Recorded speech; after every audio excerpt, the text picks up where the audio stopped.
Good morning, everyone. How is everyone today? Well, I hope. My name is Stephen Kaplan, and welcome to the Spin It Social Hour. I am a social media and visual strategist and a former supervising photo editor at the New York Times. It is an absolute pleasure to be here with you today for this latest edition of the Spin It Social Hour. The Spin It Social Hour is a labor of love born out of care and concern for our photo community. Because as this pandemic hit, I had to reach out and I had to help our photo community. And the best way that I knew possible was to put together this show to be able to let them tell their stories, show their work, and for you to get better acquainted with them so that when this crisis subsides, naturally, they'll get more work. It's been a rough ride for everybody. So I have worked with the likes of the Pulitzer Prizes, AARP, the Jackson Charitable Foundation, Encore.org, and I am also an adjunct professor at FIT in New York. So my guest today is an incredible editorial and commercial photographer by the name of Jeffery Salter. It is an honor to have him on. I have been a big fan of his work for many years. He has done the most incredible work over the years, from portraits.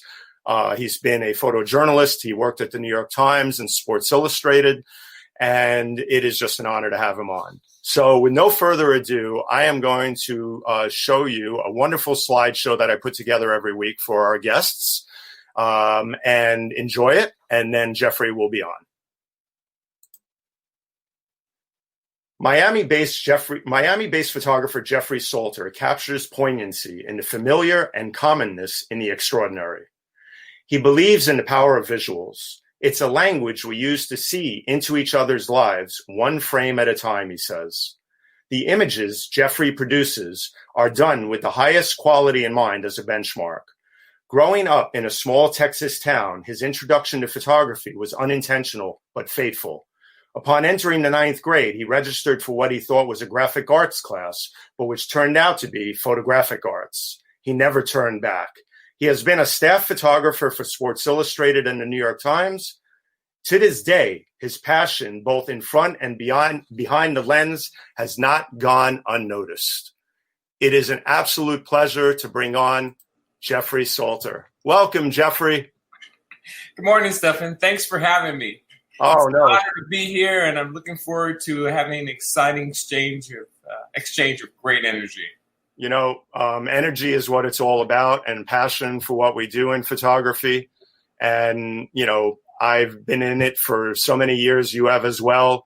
We've both made really interesting transitions in our careers, no doubt. I have gone from being a former photo editor at the New York Times to a full-time social media and visual strategist. And you have transitioned from photojournalism into the amazing editorial and commercial and fine arts work that you do. So why don't we start right from the beginning, Jeffery? Why don't you tell people a little about your journey and how you've been lately, and then we'll get into all the questions.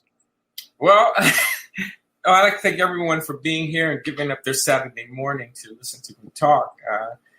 And I hope this is a good exchange of energy. If you have any questions, just feel free to pitch in at any time. Basically, as Stephen said, I've been a photographer since I was like 15, and it was quite by accident. Normally when I give a presentation, I like to talk about my first camera, and I wasn't given my first camera. I cut 100 lawns in a small town in Texas named Killeen over the summer, and I bought a camera, my first camera. It was $500. It was a Canon AE1. Mm-hmm. And when I got home and I told my dad that, he almost had a heart attack, that I spent all this money on the camera. And now he always jokes, God bless his soul, before he passed, he was always joking about, well, I'm glad you bought that camera. Mm-hmm, mm-hmm.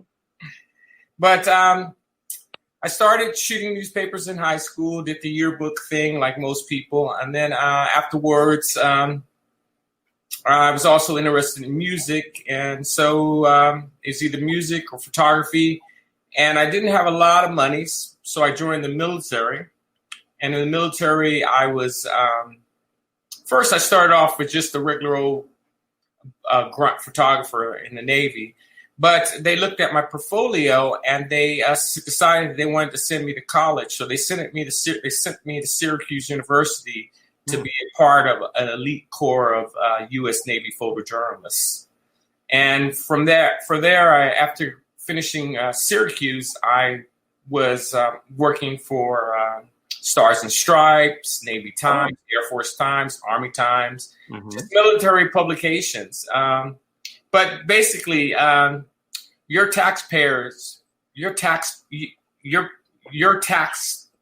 paying your taxes. Because I burned through a lot of Kodachrome, and I was given the best cameras. I used Leicas, and I sent all around the world just photographing different stories for the military. Nothing violent. It could be a band performing at Normandy, or it could be some sailors painting a school in Africa. Those type of things. And then afterwards, when I finished my military tour, I started doing newspapers. I worked for about 5 newspapers: Bergen Record, New York Times, Miami Herald, Virginia Pilot, New York Newsday. Okay. Where where are you from originally? Well, I'm an Army brat. My dad was in the military for about 20 years, so it's hard to say that, but I would say that I graduated from high school in Killeen, Texas. But every 3 years we would move, and I lived around the world: Germany, France, Texas, Missouri, just a lot. And now you're Miami based, as we know. So what was it about Miami that attracted you so much? Well, let's see, how did I end up in Miami? Well, I was working in New York Newsday, and I was working for their Sunday magazine. And the Miami Herald at that time was one of the top 10 newspapers in the country. And they wanted someone to do portraitures and magazine-style photography. So they recruited me to move to Miami and work for them. But the rub is they were going to pay me my New York salary to live in Miami. And I said, yeah, okay, I'll go. Listen, I love Miami, so I could easily see living there. You know, Jeffrey, I wanted to ask you, what was it though, the one thing that made you decide to pursue photography as a career? Well, I was always very shy growing up, and I felt that photography just opened a lot of doors. I mean, really opened doors. I just walk down the street, I'd see someone interesting sitting on their porch, and I'd walk up to them and ask to take their portrait. And they'll tell me their story and invite me to their homes. And they didn't really see a threat. They didn't see a black guy coming up to them. They just wanted their picture taken. Right, of course. And I think a lot of people like the attention. At least back in the film days, they were really happy to have somebody interested in them and wanting to shoot their portrait. And do you remember I'm curious because my first camera was a Nikon EM with a motor drive. I'm curious to know what your first camera was. Well, it was a Canon AE1. Okay. But my high school teacher, his name is James Cooper. He started us out with a speed graphic. Right. It's always, oh, wow. It's always amazing. You know, we never forget the person that had the most influence on us, you know, whether it's in photography or painting or whatever the arts that we're in. You never forget that person that had the most influence on you. And you remember his name like that, you know, so it's no surprise. Yeah, he's out on a farm in Texas, and I visit him. I try to go back and visit him. He's in his 80s. And oh, that's sweet. His wife wants him to move to Hawaii, but he won't go. Oh, really? Last time I was visiting him, I was helping him clean out his camera shed. He has thousands of cameras, and he gave me this camera. Wow, let's see. Speed graphic. Oh, my God. He gave it to you. Wow, look at He gave it to me. So That was made my day. Oh my, that is like something to be cherished forever. Wow. Have you gotten it going? I mean, is it working? Is it No, everything? I need to send it off to get it cleaned. I mean, I use vintage cameras right now. I'm using Graflex, an RB Graflex, Super Okay. Graflex. Okay. Well, you better keep that camera away from Peter De Silva in San Francisco. Peter's going to grab it if he ever sees it. Anyway, but one of the other things that I wanted to get to here was what were you working on before COVID-19 hit? I mean, this pandemic has been such an incredible road for everybody. Such a hard time. What were you working on before COVID-19 hit, and what are you working on now? And could you share some insight on what you've been doing to stay creative and busy? Well, there were two things that I was going to do right before they shut everything down. Once a year, I'd like to go to New York City. I go to the big they have a big photography festival at the Piers. Mm-hmm, mm-hmm. They changed the name of it, but it's I know. it used to be APAD, Right? AIPAD, right? I think it's called Paris New York Photo Festival. Okay. And I go there because I love fine art photography, and I love the presentation, and I love seeing photography printed and treated in a respectful manner. Right. So I was going to do that, and I was in New York, and then they stopped sending people they stopped allowing people to go to New York. Well, I mean, they never did that, but, because of the virus, it was hitting New York so crazily, we decided not to go. And they canceled the festival. Mm-hmm. And work-wise, I was supposed to go to Paris to photograph a soccer player. And but our flights got canceled to go to Paris because they closed the airports. Yeah, so much was disrupted by all of this. But, the most important thing is that, you have an incredible body of work that I wanted to have you on here today to show people your talent, your amazing work over the years, so that more and more people get to know you, because you are a blessing to this industry in terms of the beautiful images that you come up with time and time again. And well, I appreciate you saying that, but let me add one other thing. I mean, one thing is a blessing is that it's remarkable how the photographers are reaching out to each other. I mean, now it seems like we have time, people on the phone, and you guys, you're not alone. We're all not. A lot of guys I've spoken to, they haven't worked since March. I know. So it's a good time to talk and talk shop, and just, you're not alone. We're all going through this kind of craziness, and it really feels really funky, because even like your agent or picture editors, the art buyers, they're all at home, and they're all having the same kind of feeling, like, well, what's going on? How do we work? Right. No, it's that's one silver lining, and that's one thing I hope people do if they're feeling down or something. Call another photographer. Yeah. You know what? I did that just yesterday. I picked up the phone. Well, actually, he picked up the phone and called me. It was Peter De Silva, and another photographer that I've made friends with lately, Charles Chesler. He came. He called me up, and I did 2 great hour-long conversations yesterday. Why? I needed it yesterday. They needed it. We needed it, and we all need to stay together and support each other, through this tough time. And we're all in it together, as I keep saying.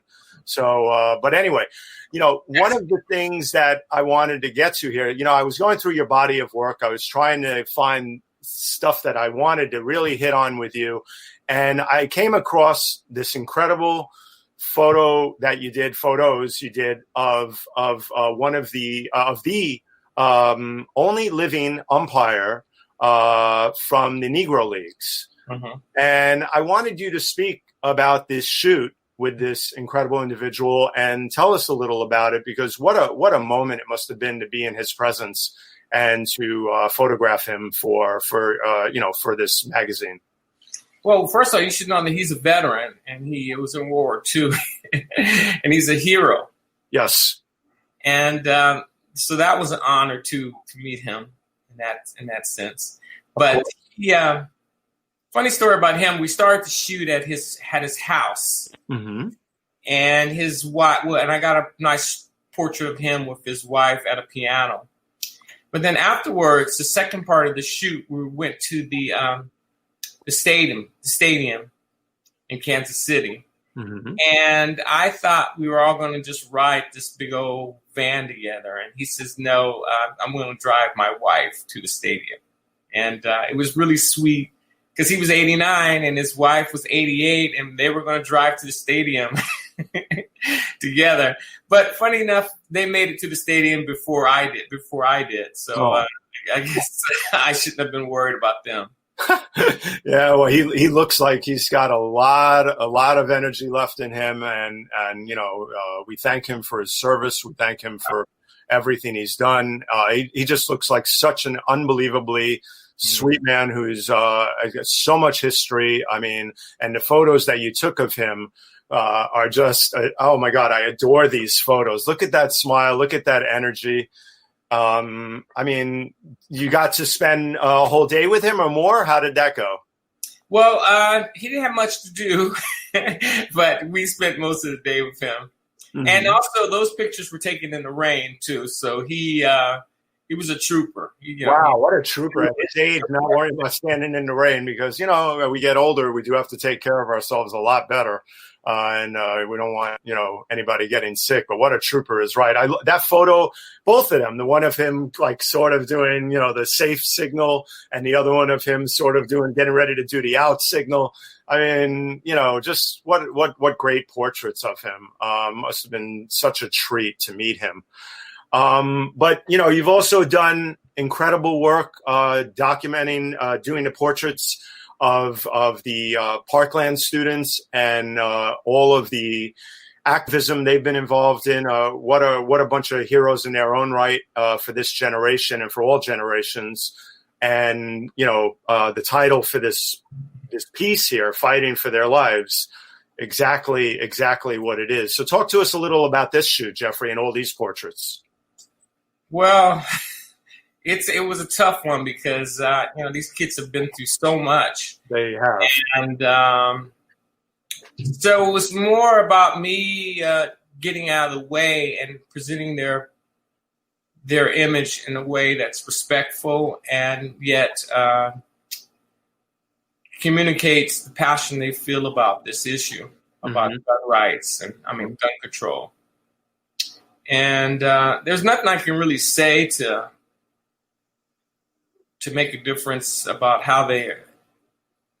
of what they went through. I just tried to be empathetic and listen to them and let them express themselves in the way they wanted to be presented. I think that's a really, really important and powerful approach. Hello, Ron Thomas. Thank you. Ron's tuning in from Dubai, by the way, Jeffrey. Oh, nice. Hi, Ron. Ron is an amazing strategist and consultant. And he lives in Dubai, so thank you for tuning in, Ron. And Strategy Focus Group is his group in Dubai, and he works with some of the biggest corporations around. Anyway, he's a photographer. He walks around every morning around Dubai and takes the most amazing photos around. Well, I'm looking forward to getting a tour of them with Ron as soon as we can leave America. But hey, Ron. Getting back to the subject at hand here with the Parkland students, I mean, so when you were photographing them, I mean, you were pretty much your approach with them was letting them, basically figure out how they, needed to be and their mood and their positioning and everything, or did you do a lot of directing in these portraits? Well, my approach to portraiture is I set the stage. Okay. Set the mood based upon the subject and the look I want to accomplish. Mm-hmm. And then I kind of just read and reflect off the energy that the subject wants to give me. Okay.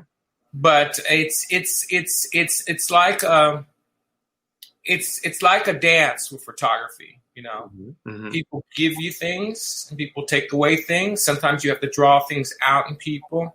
But it shouldn't really be about the photographer. It should be about the person in front of the lens, Well, yeah. What photography does is we've got a strange medium because, we live in live in three dimensions, and then a photograph is two dimensions. And then when they see the photograph, how do we get people to become part of that photograph? How do we get people to become absorbed in that photograph, look in that photograph, go deeply into the photograph?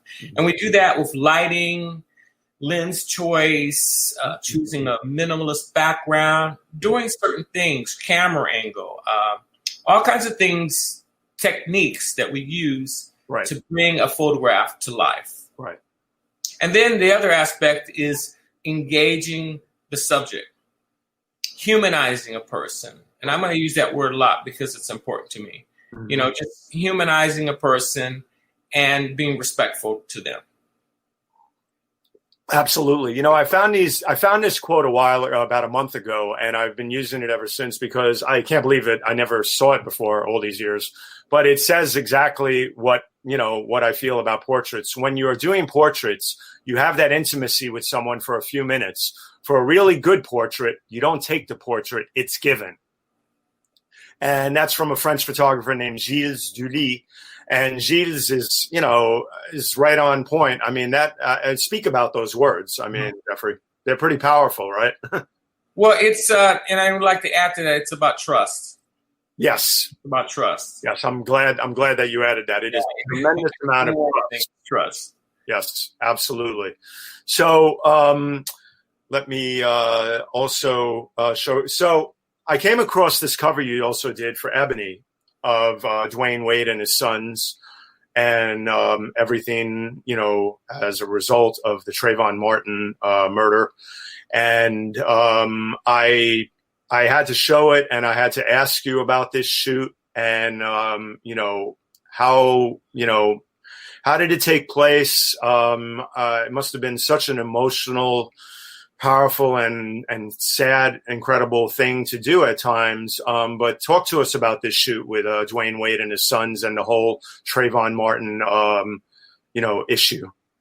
Well, I mean, I think most people may be familiar with the story about Trayvon Martin, young kid, basically walking home through a neighborhood, just eating some candy, and he was confronted by a neighborhood patrol kind of person who had a weapon, and it didn't ended up very well. And Trayvon was wearing a hoodie, and I guess some people at that time were thinking that, a kid in a hoodie's up to no good, and that wasn't the case because most kids wear hoodies. So after this tragic incident happened, a lot of people wanted to express themselves, wanted to sympathize with the family, and wanted to make connect us as people. So Dwayne Wade, the star player of the Miami Heat, had two boys, and he was worried about his kids having that same problem growing up. Yep. So he agreed to the portrait for the Ebony magazine, and that's what we did. Shot in Miami, Florida. Now, there were multiple. I know with a lot of magazines these days, there are multiple covers shot for the same issue. And yes, that's true. This was I researched this, and I know that this was the one cover that you did, correct? Right. And another photographer. It's okay. His name's jumping out of my head for now, but another photographer also did the shots in California and Boston as well. Right. Well, I blame COVID on the brain, on forgetting things. Dudley. Yes. Was the other photographer, and he was also the director of photography at the at Ebony magazine. Okay. And before that, he was actually a picture editor and a photojournalist at the Washington Post. Okay. Say his name one more time because I think we had a breakup for a second. Brooks. Okay. I just wanted everybody to hear it loud and clear. So, and then you also photographed this portrait here. You did this portrait here of Trayvon, of his picture with his mom and everything. Speak about this, Jeffrey. Wow. I really try not to do these kind of pictures. of of the mother, holding Of course. of the kids or anyone. It's just like I feel like I'm having them relive the incident but she felt strongly about this. She felt strongly about conveying this message. Mm-hmm. And no matter what I put her through during the day, she's already been through the ringer. Right. So there's nothing. So the most important thing was just allow people to send the message that they would like to send. Right. Well, this was a very powerful photo. Of course, it's kind of ridiculous to almost say that. Of course, it's a powerful photo, but more importantly, also the danger outside with the photos of all the young African American men who have been killed in similar ways. And continue to be killed. So and continue to be killed, please. So I mean, not trying to make lightly of it, but it's a chronic. It's chronic at this point. But let's hope things get better. Let's hope, and let's make them get better too. The system is broken, and we need to fix it in many ways. The danger outside, though, wow. I mean, really, really. I think about that with a lot of friends of mine when their sons and daughters go outside. I mean, I'm white. I have that privilege of walking down the street and not worrying about that. But other people, don't. And it's sad. It's horrible, and we have to fix this. So, but before we go on, actually, for 1 second here, I want to bring on somebody who has a question for you. Her name she's a viewer named Pradnya Haldipur, and she works with a lot of major nonprofits. And Pradnya had this question for you, so I'm going to bring her on. Good morning, Pradnya. How are you? Hi, Steph. How are you doing? It's great. It's great. Thank you for being here, and thank you for being such a supporter of the show. You're a dear friend, and you're an incredible person out there in the nonprofit world. And when I talked to you about this, I said, you know what? I'm going to start bringing on a couple of viewers a week to ask the questions live. So thank you for coming on, and I'll let you ask your question of Jeffrey. Well, I'm honored, first of all, to be the first person you're trying this experiment with, and I have to say, Mr. Salter, I'm really excited to meet you. The wonderful thing about Spin It Social is that it's bringing, new images, new thoughts, new ideas to the world. And I was, of course, looking at your various images. When Stefan first posted about this show. And one thing that I did want to ask, actually two things, if it's okay, Steph. One is I was contemplating sort of your view, your gaze as a person of color, as an artist of color, and whether you find yourself either attracted to certain kinds of opportunities, in terms of the images you shoot, and whether you think about the eventual audience.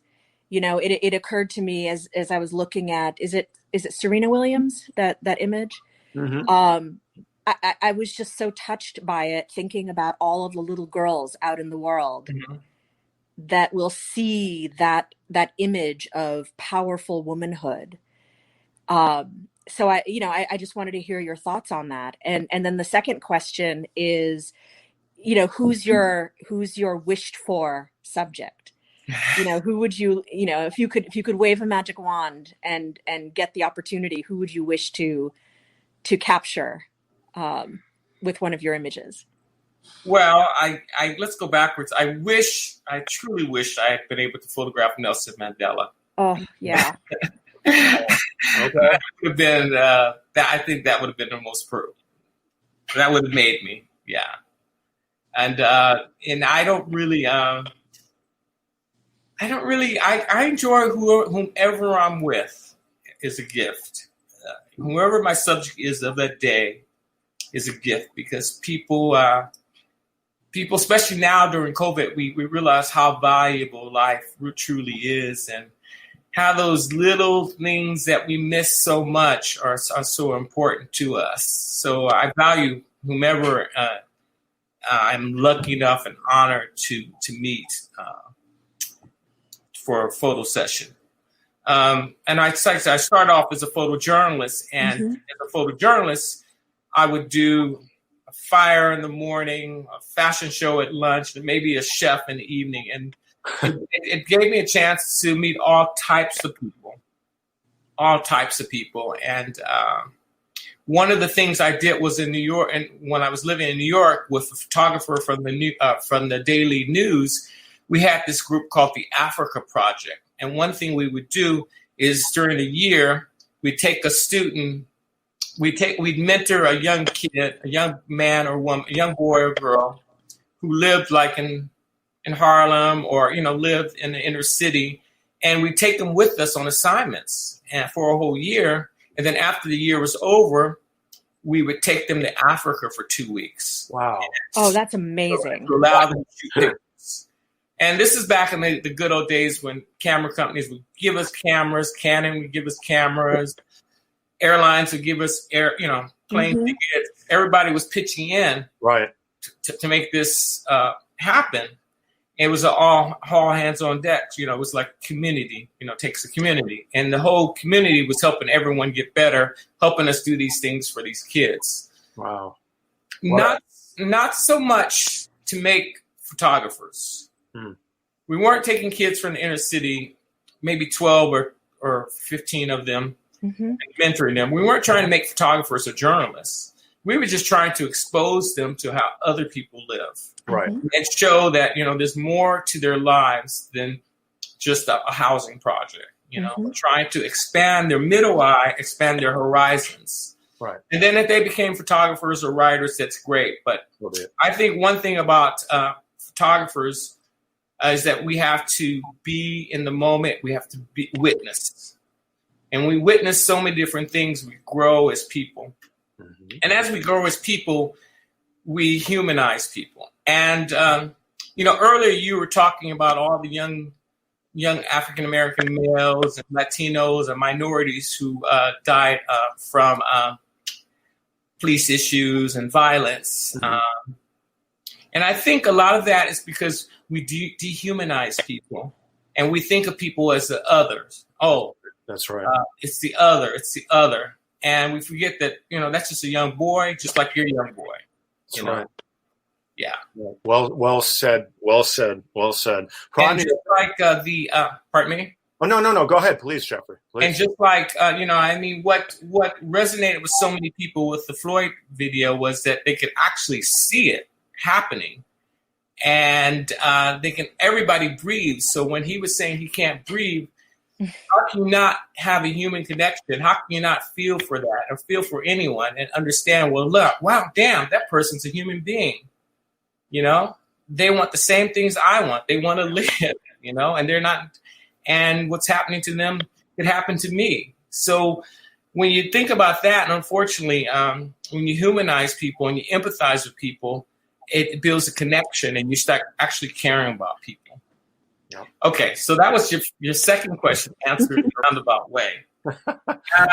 Now, as an artist of color,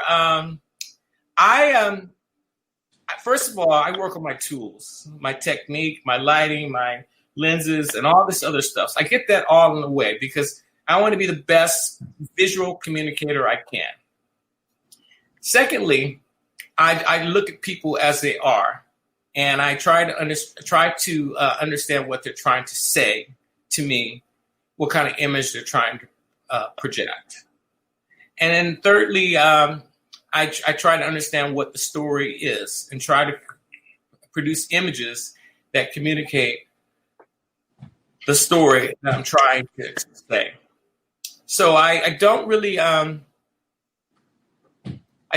see like a black person or a white person or anything. I see a human being. I see who has a story to be told and something they want to share with the world. Now, I think what makes a difference being an artist of color is that back in the day when I was a photojournalist, I would notice for newspapers, I would notice a lot of photographers, whenever they did stories about things they were shy about, they would only like photograph people on their front door, looking through a torn screen. And, it was always this bunch of images that where the photographer didn't take the time to peel the layer back because maybe they're afraid or something like that. Well, sometimes you got to open the door and go inside people's homes Yes. and show how they live and show how they feel, spend a little time with people. And that humanizes people. So I think I think from that aspect, that's the difference. It's just that, and I think any photographer could learn that, that sometimes you have to unpeel the onion and realize that there are more things to connect us as human beings on the planet. I mean, you travel around the world, you see people want to be educated. They want to educate their kids. Mm-hmm. They want shelter. Mm-hmm. They want to work, and they want food. Mm-hmm. Okay, so we all want the same things on this planet. Yep. So rather than when we have an assignment, rather than being and choosing to photograph somebody in a stereotypical way, spend the time with people. That's right. That's right. So a beautiful and wonderful way to put it all. And Pradnya, I just wanted to thank you for coming on and asking that question. 2 questions. Mm-hmm. And it's a wonderful, I hope it was a wonderful introduction to this new segment where I'll be bringing on a couple of live questions. I think it's a really great way for people to connect also. So that's what this is all about. This is a Spin It Social Hour about photography and social media. And this is the power of connecting people. So thank you very much, Pradnya. And thank you, Steph and Mr. Salter. May I just say that I think that you are a rare human being. That you are able to. No, I say that with enormous respect. I think that is so sweet. So thank you very much. Thank you. All right, bye-bye, Pradnya. I really hope I enlightened. I've helped spread some sort of information or joy or. You have very much so. You have, and we're not done yet. Okay. All right, bye-bye, Pradnya. Take care. Bye. Have a great day. Thank you. Stick around, Pradnya. Yes, stick around. Absolutely. I will. I'm not going. And pop in anytime you get. Okay. So let's see what Edward has to say. Edward has a question. He's amazing. He's one of the biggest supporters too of this show. Thank you for your colorblind approach, Jeffrey. We are all brothers and sisters. Sometimes we all need to realize in these painful and distressing times. We are all in this together, folks. And you, Jeffrey, remind us of our connections to each other in a beautiful and thoughtful way. Well, thank you, Edward. Thank you. I appreciate that, Edward. Thank you. No problem. Let's see. Ronaldo had a statement up a comment that I wanted to read. If we can put that one up. Ronaldo says, Ronaldo is the gentleman who put one of my best friends who put the first camera in my hands. Having grown up in the projects, he says, I can really appreciate that project because that's how I got my start in photography, referring to what you were doing with the youth of different communities.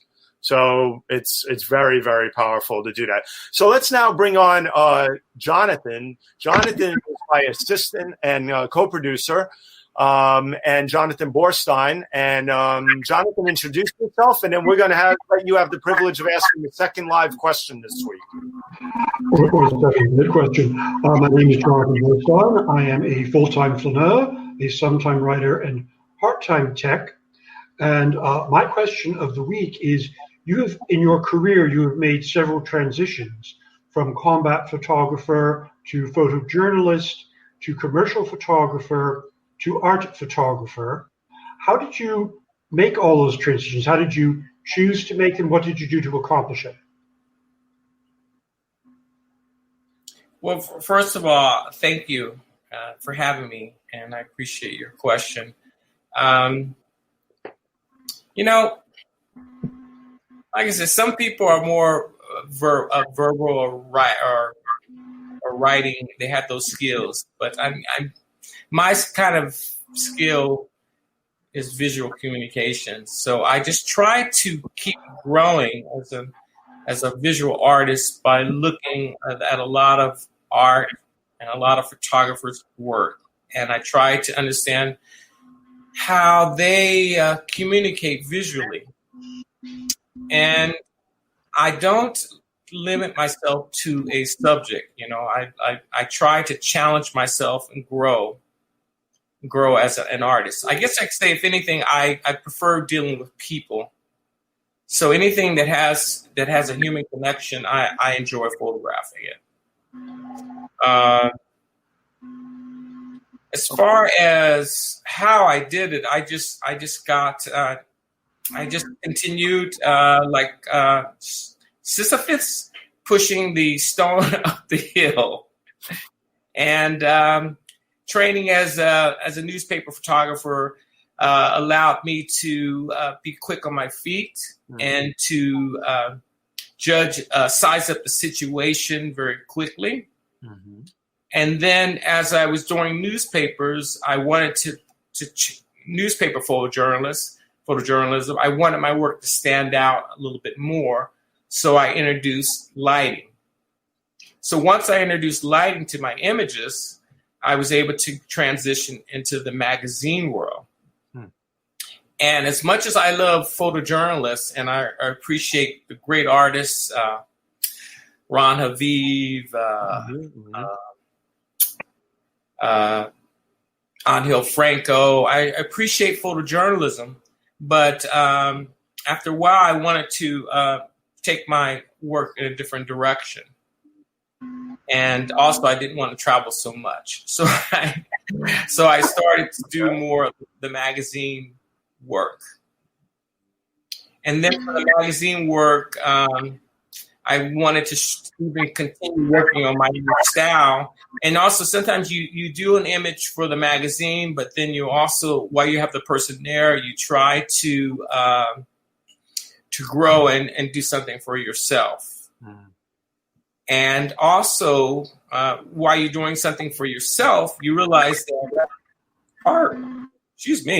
art's about inside, what you have inside yourself, expressing it. Mm-hmm. Photojournalism, documentary photography is about capturing the moment, capturing a situation, capturing the essence of what's happening in front of you. Fine art's about digging inside you, like Salvador Dali. You know, that guy was really, he really had some demons. Well, he didn't have any demons, but he was really about searching inside himself.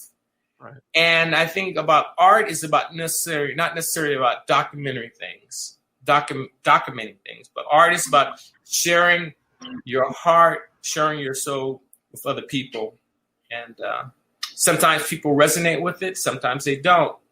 But I think most artists make art for themselves, and hopefully people resonate with it or they don't. But so there's not any specific way. Like I didn't go out and get a curator to help me with my work, but galleries are interested in my work and they ask me about it, and I contribute where I can. Where have your work been shown? So, Jonathan, I don't know if I really answered your question. Does that work for you, or would you need a little bit more specifics? Your answer is your answer. Where has your work been shown? What galleries have shown your work? Well, BAM, Brooklyn Museum of Art, Smithsonian, and the Cochrane in Washington, D.C. Wonderful. And some smaller galleries in Miami, too, as well. Mm-hmm. Mm-hmm. Well, Jonathan, thank you very much for coming on and posing that second question of the week. And thank you very much for being my co-producer and driving the car behind the scenes. We'll see you soon, okay? Okay. All right, take care. All right, thank you, Jonathan. All right, I thought that was good. I like that. You know, let's make this Spin It Social Hour more engaging. Let's bring viewers on to ask their questions a couple of weeks. But let's move on with the body of work that we wanted to talk about. I wanted to talk about the sports person of the year last year that just captured so many hearts. I think everyone's, well, I won't say everyone because I can't speak for everyone, but a huge amount of hearts out there. And she certainly did for me and many other people, is Megan Rapinoe. Speak to us about working with Megan, Jeffrey. Well, let me talk about Sports Illustrated a little bit. Okay. I was first brought on by the picture editor, director of photography, Stephen Fine, and then I also worked with Brad Smith, and then now I work with Margaret Schoep.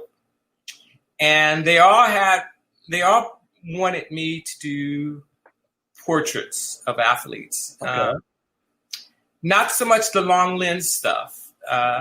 They needed someone who could just hang with the artists, hang with the sports guys. And this involved going to a discotheque, a bowling alley, or sitting in there and photographing them in their closet full of 1,000 sneakers, and, or going to the barbershop with them.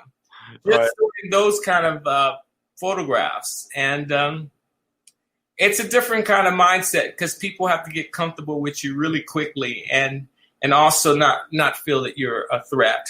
Right. To them. So when Margaret took over, she took it to another level, and she put me more to doing more of the celebrity portraits. Mm-hmm, mm-hmm. And I think it's because not so much that I know a lot about photography, but I think it's just that people are just really comfortable with me. And each athlete gives me the energy that they can, and I just have to be able to take advantage of it and come back with a compelling image. And it involves a lot of setup, a lot of pre-production. Trying to get there. When they say, "Oh, you got 2 hours of setup," you say, "No, I need 6 hours of setup." You get there, you walk around, you check out the scene, you read up on the athlete, and you try to figure out who I'm going to be photographing, and then you try to figure out a set and do a set or a scene in which to bring them out. Right. And Megan was the best because she was just up for anything, high energy, and understood the power of pictures and wanted to just give me a good exchange of energy. Right. Well, your covers for Sports Illustrated, in my opinion, are legendary. I mean, they're just so, it always strikes me. My question to you would be, what determines, the setup in terms of, like, for example, here with David Justice, and I'm going to be the first one with Stanton and Judge. Sorry, David Justice, listen to me. With Stanton and Judge, and then also the Astros here. What determines, the seriousness of the setup for Judge and Stanton, and also the Astros players in these two scenarios? Well, the cover of a magazine is something. It's not something a photographer really gets to. It's not just him. It's a lot of people. Mm-hmm. Picture editor, the photo editor, right. Art director, the right. Big editor. It's more of a team ideal team. But mainly it's between you and the picture editor. And it's a challenge because the cover is what's going to stop people on the newsstand, Right. And usually the only newsstands left are at the airport, but now we can't go to the airport. But I would always enjoy going to Barnes & Noble and 14th Street and Union Square in New York City and see all the different magazine covers. Right. And I would look at the ones that stand out and that really caught your eye. Right. The cover is what has to stop people's eye because they want people to buy the magazine. Mm-hmm. So me and the picture editor, we just throw out different ideas and try to come up with an interesting concept. Right. The one thing that I love about your style, especially I've seen it several times with NBA players and others as well, is that other sports as well, is that you love to use these angles. And I love them personally because I believe in the power of, as I always say, of just looking up. I do a lot of architectural photography around New York City and many other cities. And I'm always telling people to explore extreme angles with just look up, the technique of just looking up. And you capture these athletes in such wonderful ways by doing this. I love these covers. Yeah, thank you. These I worked with Margaret Schopp, the director of photography. But I also have done some covers with Brad Smith as well, who really right. Yeah, no, I have out there. I'm going to pass it challenging me. But if you go back to the other two first, the low angle ones. The low angle ones. Okay. Yep. Yeah.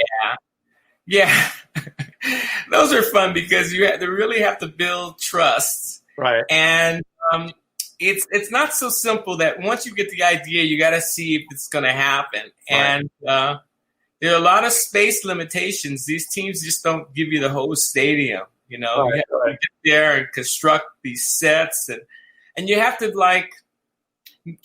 they have to trust you. This, you know, because you're laying on the floor shooting up Right. on them. Right. And unfortunately, and you don't have the behind the scenes of the shot with the Philadelphia 76ers, but the way I got that shot was I was standing in for the center player. Right. And I let one of the players get on the ground and lay on the ground and photograph me. So they ran a picture of me being photographed by the basketball player. And that's how you gain the trust. They try to see, well, golly, this guy's creating a nice image of me. Let me just do this. Right. Right. So you see my hair's a little gray, and that's and I'm only 30, so it's just like early grayness, you know. You are a young man. You are. You know, but I found a few of these, like here. You know, I mean, you can see obviously that they pulled the backboard out of the main arena area, and you're doing this more towards the side there. So they really do a lot to work with you guys on these types of shoots. Yeah. And you know, and the thing is, you gotta just ask. Right. Don't be afraid to ask. You know, Okay. ask. They say no. They can only say no. You know, oh, can we do this? Can we do that? You know, well, that's an important point to a lot of young photographers out there. Remember that, guys. When you're out there, ask people things, because the worst they could do is say no. Right, Jeffrey? Yeah, and secondly, it's very, very important that you take charge. Okay. Take charge, because otherwise they're going to just do what they think. You know, so you have to say, I'd like this. I like this. Oh, this would work. You know, you have to build that trust of people really quickly. And you know, even if you don't know what you're doing, even if you're not sure what you're doing, right, just fake it till you make it. You know? We know who took this photo of you doing your pool shoot here in, I believe it was Miami. Yeah. It's our friend Brad Smith, who's the former photo director of Sports Illustrated. Yeah, Brad gave me some amazing assignments, and he really gave me some wonderful opportunities when he was in charge of the visual at Sports Illustrated. I'm forever thankful for him. Yeah, no, well, Brad. Brad but as Brad knows, and most photographers don't understand that we don't get these assignments a month ahead of time. Right. We get them days ahead of time. Mm-hmm. In this case, Matteo Battio, the Italian soccer player, just happened to be in Miami, just happened to be going to Miami. And Brad wanted this walk on Jesus type picture, walk on water type picture. And I said, okay, I got to figure out how to make this happen. So I made a bunch of phone calls. I got a plexiglass table. There's a table. He's standing on a table. Another thing is there's this thinking that, oh, they'll Photoshop everything. No, they don't Photoshop stuff. Only a little bit. Right. And the only difference is there's a plexiglass table underneath. He's standing on a plexiglass table. And I do have a diver in the water, a safety person in the water off to the side. So that's the only Photoshop. But like Sports Illustrated was a weekly magazine, so they don't have time to send things off to a fancy retoucher and get things back and forth and try all these versions. You got to have that in the can. You got to get it in the can the best you can. Yeah. You know? Well, you did. And that funny thing about Sports Illustrated is before we really got into digital, you'd have to ship the film at the airport, and that's it. So you'd have to make friends with pilots or people going on planes and hand them your film. And then a motorcycle carrier in New York City would meet that person and take your film to Time Life Labs and process it. Mm. So there wasn't you really had to get the stuff. You had to hone your technique and get it all in the can. So I still, even though I'm digital now, I still try to carry on to that ethos and that pathos, just, get it in the can. Well, it must have been a fun. These types of shoots must be fun, challenging, of course, but fun. And I know Brad's been around. I mean, I worked with him for years at the New York Times. He was photo editor in the sports section. I was up in the wire service. Uh-huh. And, we know each other for a long time. And I know he's a pleasure to work with and an ultimate pro. And, I'm actually having his wife, Jennifer McClure, on next week. Yeah, I look forward to seeing that show. Yeah, I'm going to have Jennifer on next week, and that's going to be a real treat. I was going to announce it at the end, which I'll have the promo card, but I've wanted to throw that in. But what a great shoot that must have been, and the photo is just gorgeous. Look at that. Thank you. And speaking of that photograph, I didn't get him to do all those things based upon talking about soccer. Right. My favorite sports are paddleboarding, yoga, and CrossFit. So, and bicycling and hiking and kayaking. Yeah, so but I don't know much about the NFL, baseball, football, soccer. We were talking about sneakers because I was telling him where to go to get some great sneakers. He's still a 20-year-old kid. Okay. I can't say anything to him about soccer that he doesn't already know. I can talk to him about sneakers or about motorcycles. Something to say, hey, this is a regular guy in front of me. Let me just relax and just give him nice poses. Right. No, absolutely. And you know what? We all, like you said earlier, we can find common ground. And we just need to find that common ground to have conversation and other things too.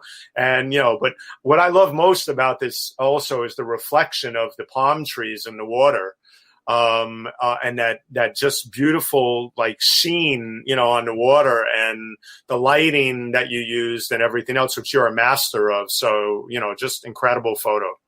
So, well, another thing is, I hate to go into this too much, but I shot this with a medium format digital camera. Mm-hmm, mm-hmm.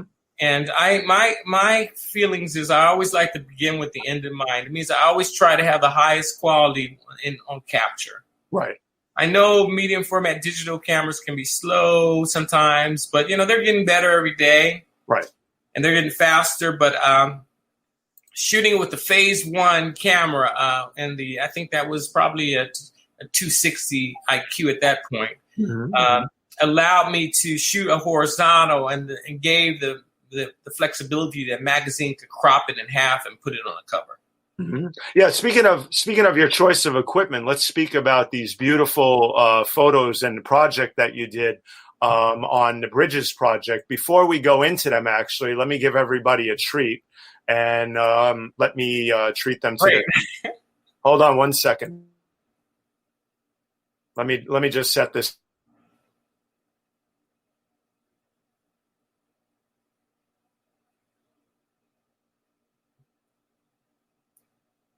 I see some questions on the bottom. If I can give one bit of advice to my fellow photographers, that would be just simply to remember what inspired you to pick up the camera in the first place. I usually work as an editorial portrait photographer, but I always try to find time to work on personal projects. I want you to really what they have to accomplish. It's not a monumental bridge, but it's monumental in functionality. I love photographing people, and I appreciate architecture. So my personal project allowed me to do a little bit of both, to bring my love of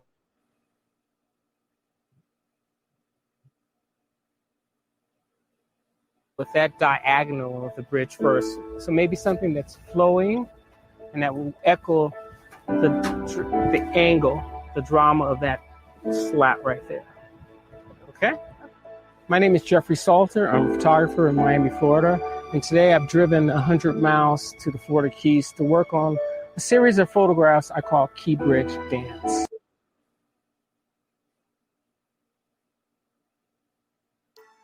So anyway, I wanted to bring that up to give people a taste of you.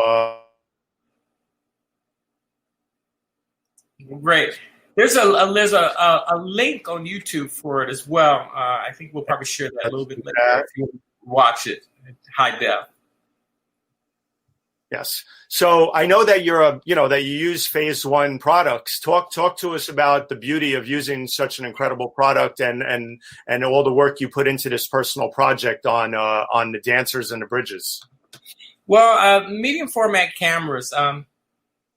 Actually, it's a funny story, but me and my friend Brian Smith, we always joke about how when you shoot 35 millimeter format, to get the cover, they have to crop it.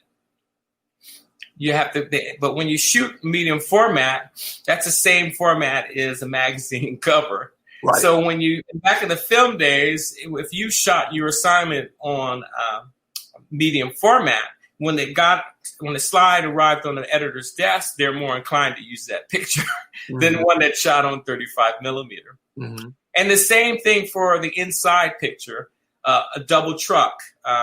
Right. You get paid more for a double truck picture than you do for a single picture on a page. So if you shoot medium format, it's a natural format for a double truck as well. So there were reasons besides the technique. But also, what I like about medium format cameras is that they have leaf shutter lenses, and you can balance out strobe and daylight a lot easier than you can with using a 35 millimeter camera and doing certain techniques. Right. And also dynamic range has more dynamic range, medium format digital, allow you to see into the shadows and control the highlights a little bit more. Right. Well, the one thing I discovered about Phase One, and the backs and everything that they have that can adapt to almost numerous cameras, is that it's I don't want to say it's a universal system, but it's a great way of building on the camera that you have to take even better pictures.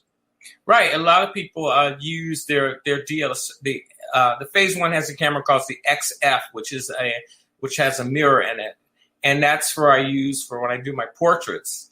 But then when I do my landscape photography, I put it on a technical camera, a field camera that they also make, which is basically Jeffrey, we're breaking up and a lid. Second, I'm going to reload. We're going to reload. Okay.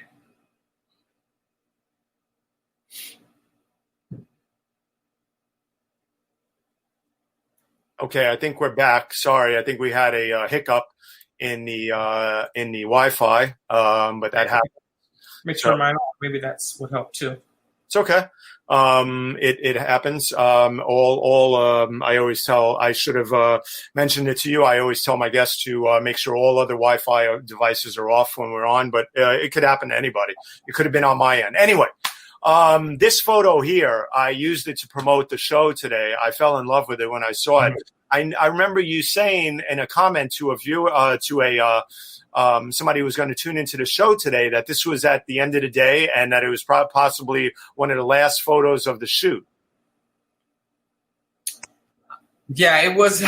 It definitely was a long day for this project, but I just wanted to be able to capture an image that just really symbolized the connection between a moment of dance, the beauty of a moment of dance, and the long-term beauty of architecture. Mm-hmm. In this case, that bridge, which has been there since the 1930s. So it may be not beautiful in traditional sense, but it's certainly beautiful in the functionality and the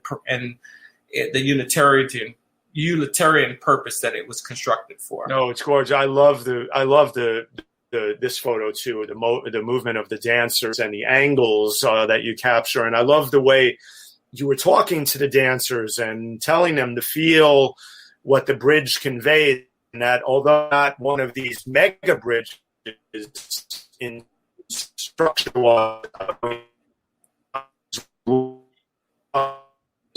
in terms of connecting the areas, but it's just gorgeous. And this black and white image. So Jeffrey, I mean, do you do much black and white, or is so much in color?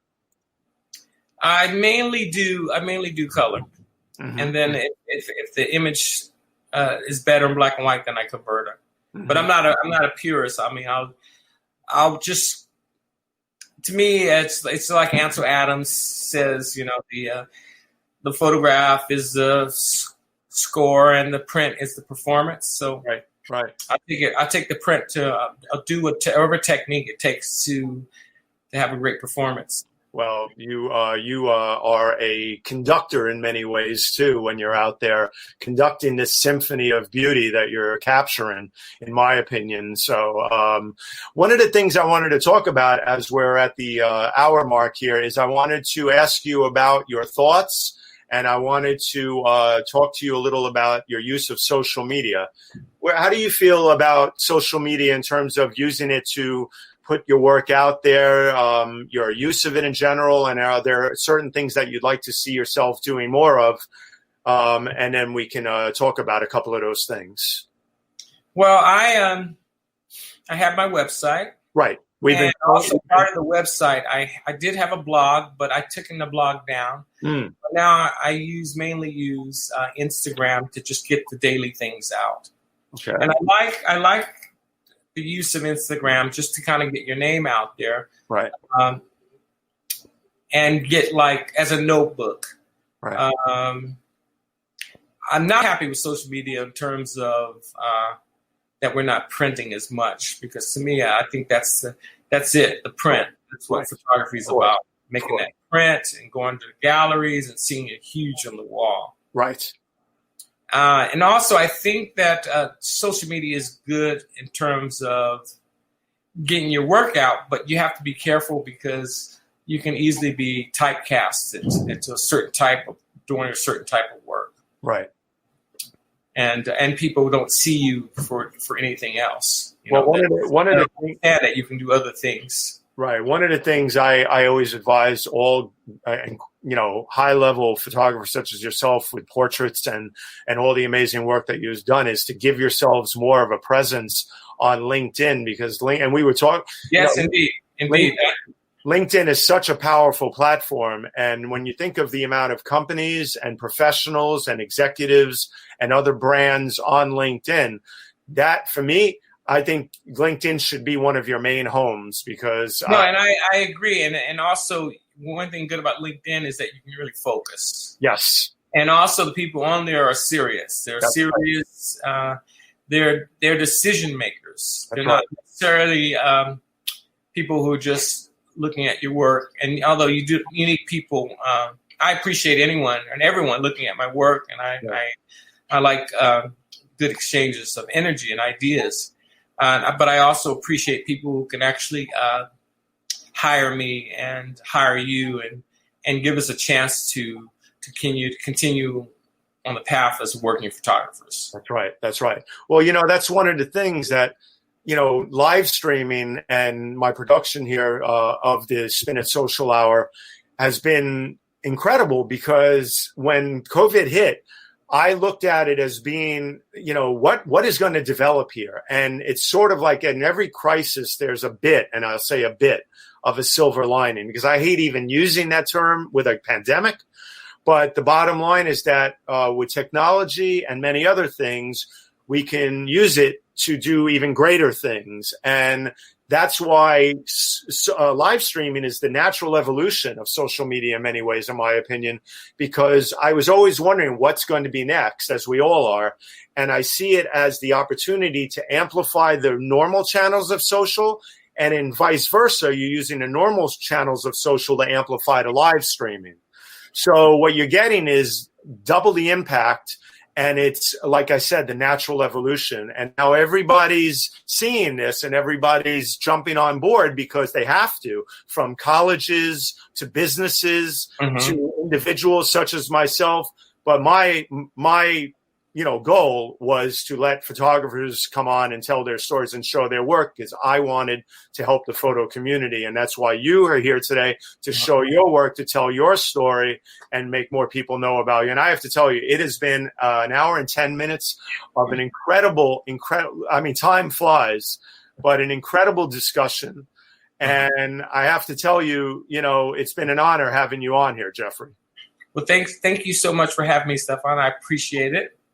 And one thing we talked about yesterday, but we didn't and I would like to mention it too now. And that's when you do embark upon social media, Instagram, LinkedIn, live streaming, make sure that you cover yourself with domain spellings. Good one. Tell everybody about that. Yeah, I loved what you said to me. Go ahead. My mother, God bless her soul, named me Jeffery. Right. Okay, Jeffery. But right. Most people in the modern world, it's Jeffery. Right. So it's Jeffery. Right. So on my website, I have to buy both domains, www.jeffery and rey. So make sure that you cover when you buy domains and things like that and sign up for social media, you cover your bases and get different spellings of your name. Right. My Instagram is Jeffery Salter. Right. Absolutely. Absolutely. And the one final thing I want to do here before I let you go and we let you have the final word of the day, which I think is apropos for any guest, is I wanted to quickly go here and I wanted to let everybody have a quick glance at your website. So we've been showing your Instagram handle throughout the show, but everybody can find you at Jeffery, as your mom spelled it, Jeffery, Salter.com. And everybody should check the website out. It's a gorgeous site. The photos are unbelievable. And you can contact Jeffery through there, or you can hit him up on Instagram or LinkedIn, as I said. But we've been showing that throughout the show. Let's take some last-minute comments here. Peter De Silva. Thank you, Peter. Thank you both. And Jeffery, always have both your work. That's very kind of him. Do we have any other comments that we can throw up before Jeffery leaves so you can get a look at some of them? Rose Horowitz, I know, said gorgeous work.